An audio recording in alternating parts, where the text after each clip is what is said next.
हमारी पार्टी ने ये फैसला लिया है कि जब तक देश में फर्जी वोटों को डालने से रोकने के लिए देश के चुनाव आयोग द्वारा कोई सख्त कदम नहीं उठाए जाते हैं, तो तब तक हमारी पार्टी देश में खासकर अब कोई भी उपचुनाव नहीं लड़ेगी।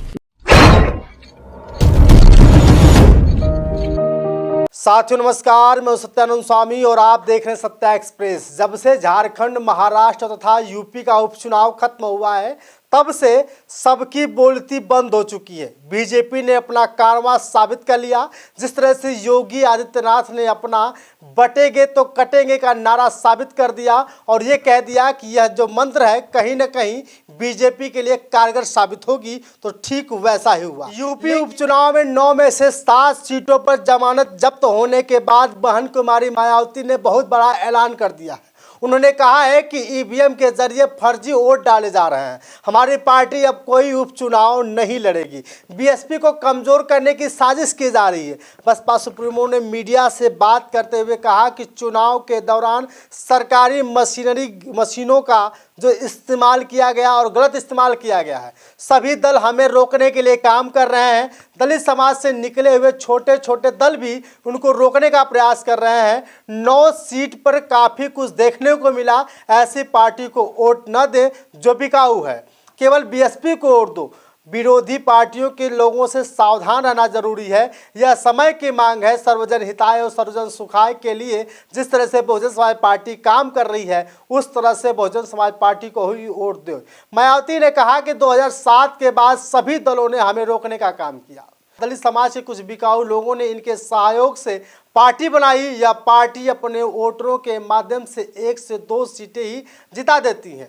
यह लोग हेलीकॉप्टर से लेकर बड़ी बड़ी गाड़ियों में घूमने का काम करते हैं। माना जा रहा है कि मायावती का यह इशारा चंद्रशेखर आज़ाद की तरफ हो सकता है, लेकिन फिर भी जिस तरह से बहुजन समाज पार्टी के बारे में बड़ी बड़ी बातें की जा रही हैं कि बहुजन समाज पार्टी ना तो उत्तर प्रदेश में अपनी सीट बचा पाई, ना ही हरियाणा में बचा पाई, ना ही झारखंड, महाराष्ट्र में, ना ही लोकसभा के चुनाव में बचा पाई, तो इससे साफ साफ स्पष्ट होता है कि बहुजन समाज पार्टी अब 0 स्तर पर गिरती चली जा रही है। लेकिन बहुजन समाज पार्टी के बारे में एक बात कहना जरूरी है, क्योंकि बहुजन समाज पार्टी एक विचारधारा की लड़ाई है। बहुजन समाज पार्टी एक विचारधारा की पार्टी है। जिस तरह से बहुजन समाज पार्टी में लगातार लोग बहुजनों की बात करने के लिए लगातार खड़े होने का काम कर रहे थे, लेकिन वहीं एक तरफ लोगों का यह भी मानना है कि जब से बहन कुमारी मायावती ने सर्वजन हिताय सर्वजन सुखाय का काम करना शुरू कर दी, तब से बहुजन समाज पार्टी नीचे स्तर पर चली गई। अब आपको बता दूं कि बसपा में वोट कहां से बहन कुमारी मायावती को मिले हैं, इसके बारे में जानना जरूरी है। कटहरी में मात्र 18.23% ही वोट मिला, मझवा में 17.32% मिला, मीरापुर में मात्र 1.75% मिला, जबकि कुंदरकी की बात करें तो 0.5% वोट मिला, करहल में 4.07% वोट मिला, खैर में 7.2%, सीसामऊ में 1.06%, फूलपुर में 11.46%, गाजियाबाद में 6.98% ही बहुजन समाज पार्टी को वोट मिले हैं। हम आपको बताते हैं कि आखिर बहुजन समाज पार्टी की 2 ही सीटों पर आखिर क्यों इनका जो है कि जमानत बचा पाई है। क्योंकि उत्तर प्रदेश में 14 साल बाद बहुजन समाज पार्टी उपचुनाव लड़ रही है और इसका परंपरागत वोट हासिल करने में नाकाम तो रही है, क्योंकि 12 साल पहले पूर्ण बहुमत में बहुजन समाज पार्टी आई थी। पता होगा आपको, 12 साल पहले जब बहुजन समाज पार्टी पूर्ण बहुमत से सत्ता में रही, बहुजन समाज पार्टी केवल कटेहरी और मझवा में अपनी जमानत बचा सकी। यहाँ तीसरे स्थान पर रहना पड़ा, जबकि कुंदरकी, मीरापुर में बहुजन समाज पार्टी का 0 स्तर रहा। मेरे प्यारे साथियों, आप समझिएगा कि आखिर बहुजन समाज पार्टी ऐसा क्यों कर रही है, बहन कुमारी मायावती ने ऐसा फैसला क्यों किया।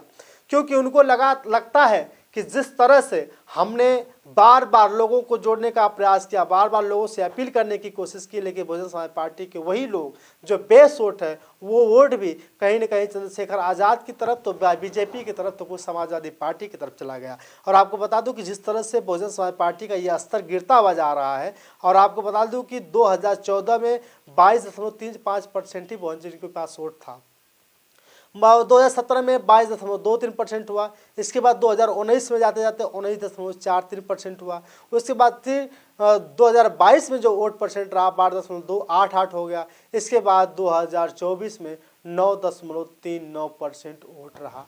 मेरे प्यारे साथियों, बहुजन समाज पार्टी के बारे में अभी भी लोग कह रहे हैं कि बहुत कुछ कर सकती है। बाकी बहुजन समाज पार्टी की बात करें तो बहन जी विचारधारा की लड़ाई को लेकर के आगे बढ़ती हैं, सर्वजन हिताय सर्वजन सुखाय की बात करती हैं। और बिहार में जिस तरह से रामगढ़ का चुनाव देखा गया कि रामगढ़ में मात्र 1362 वोट से जब सतीश कुमार यादव जी जब हारे, तो इससे स्पष्ट होता है कि बहुजन समाज पार्टी कहीं न कहीं बिहार में मजबूत अस्त्र लाएगी। क्योंकि 35 साल से खराब दौर से गुजर रही बसपा अब 35 सालों में सबसे खराब स्थिति रही वो थी इस समय की। और लोकसभा में मात्र बसपा को एक भी सांसद नहीं मिले, आपको पता ही होगा। लोकसभा में एक भी सांसद नहीं मिले, हरियाणा में एक भी विधायक नहीं मिले, झारखंड में एक भी विधायक नहीं मिले, महाराष्ट्र में एक भी विधायक नहीं मिले, उत्तर प्रदेश में मात्र एक विधायक मिला।